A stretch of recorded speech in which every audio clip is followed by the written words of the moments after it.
The clock above the bar blinked past midnight, 12:03 a.m. The red digits glowed faintly through a haze of smoke, the hum of an old jukebox, and the clinking of half-empty glasses. Outside, the Nevada desert wind whispered across the neon sign, the Rusty Spur Saloon. Inside, the light was low and amber, the kind that hides stories rather than tells them. Lucy moved behind the counter. 21. Soft features framed by loose brown hair, her apron dusted with flour and coffee stains. She wasn't glamorous, but there was something strong in her eyes, the kind of quiet strength that comes from having no one else to lean on. She'd been working double shifts for weeks. Her younger brother was starting college soon, and she promised herself he'd never know how hard she worked to keep that promise. A glass shattered, the music cut, every head turned. From the far end of the counter, a man in a faded denim jacket leaned forward, drunk, mean, and smiling too wide.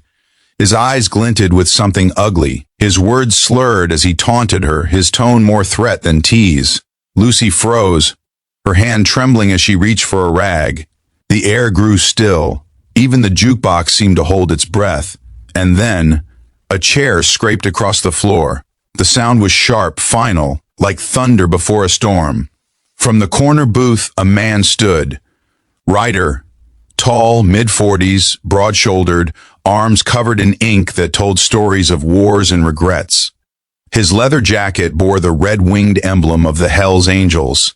The dim light glimmered off the silver chain around his neck and the scar that traced across his jaw. He spoke quietly, his voice low and steady. Greater than you picked the wrong bar tonight, son, and the wrong girl. The room tensed, boots shifted, a pool cue paused midair. The drunk man turned, smirking, still drunk enough to be stupid. What are you gonna do, old man? Ryder's eyes didn't flinch. The light flickered once from a neon beer sign, painting the bar in red. Then came a blur. A heavy thud, a glass tipping, a breath sucked from the room. The man hit the floor. Hard. Silence. Only the soft buzz of the neon remained. Lucy stood still, breathing fast. Ryder turned to her slowly, his voice softer now. Greater than nobody talks to you like that. Not while I'm breathing. He took off his jacket and placed it gently around her shoulders, the worn leather falling heavy and warm. Greater than before we continue, make sure to like, subscribe, and share your thoughts in the comments. It really helps us bring you more heartfelt stories like this one. The police arrived minutes later. Ryder didn't resist. He didn't raise his voice. He told them exactly what happened, calm and clear. The security camera footage said the rest. When it was over, Lucy sat alone on the bar stool, still wearing his jacket. It smelled faintly of oil, smoke, and something safe, something she hadn't felt in a long time. That night changed her. Not because someone defended her, but because for the first time, someone saw her. A week later, the afternoon sun burned across the desert highway as Lucy stepped into the Hells Angels garage. The air smelled of gasoline and dust, engines half open and chrome shining. Ryder was beneath a Harley fixing something with slow, deliberate movements. Lucy held a paper bag in her hands. Her fingers trembled slightly. When he noticed her, he smirked. "Didn't think I'd see you here, kid." "You didn't have to do what you did," she said softly. "Yeah, I did." She opened the bag, a homemade apple pie. Her voice cracked.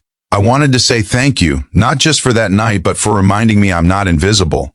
The garage fell quiet. The bikers nearby exchanged glances, rough men with heavy tattoos, suddenly unsure where to look. Ryder smiled faintly.